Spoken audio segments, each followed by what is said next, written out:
The rollout of formal electronic payment solutions in Nigeria is well underway, with 14 banks currently involved. The plan is that every Nigerian bank would be able to issue cards. Joining us on the line for the latest on this project is Daniel Monahan. He is the MasterCard Division President of Sub-Saharan Africa. David, thank you so much for making Daniel, thank you so much for making the time to join us. What has prompted the move to change the country's national identity system? This is the first time that we're rolling out a full identity system in Nigeria. Attempts have been made in the past, but now the federal government has committed its resolve to establish one that is using the state-of-the-art technology to bring it to pass, and that's what MasterCard is involved with in the payment component of that project. Of course, there's also been interesting developments in South Africa, with MasterCard having partnered with the Department for Social Development, and we're seeing a transition towards the usage of debit cards in South Africa for receiving social grants. Talk to us a little bit about what MasterCard is doing in terms of its partnerships with government to deliver on social goals. Yeah, that's an interesting reference. The SASA reference is one of the many examples that we have across the globe, where MasterCard takes time to understand the need of a government. And what we found that government wants to establish financial inclusion, government wants to reduce the cost of cash, government wants to have efficient payment systems in place, and government wants to block leakages from the system.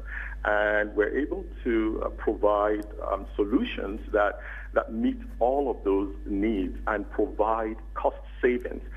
In the case of SASA that you mentioned, it's over $300 million that will be saved over a period of time by moving on to this electronic platform that MasterCard has rolled out. And it's interesting, you made a reference to it, because yesterday was a celebration of the 10th million card that was issued under that program. So 25% of South Africans are receiving this benefit as we speak. 10th millionth card, of course, that is a significant milestone. But Daniel, let's look at your broader strategy for Sub-Saharan Africa, outside of Nigeria and outside of South Africa. Which other markets are you hoping to penetrate using the banking infrastructure that MasterCard has access to? Okay. Well, I run Sub-Saharan Africa, and that's 28 countries in all. That excludes the Francophone West Africa. And there we found that the needs and the aspirations of Africans are alike. They want efficient payment systems to enable commerce.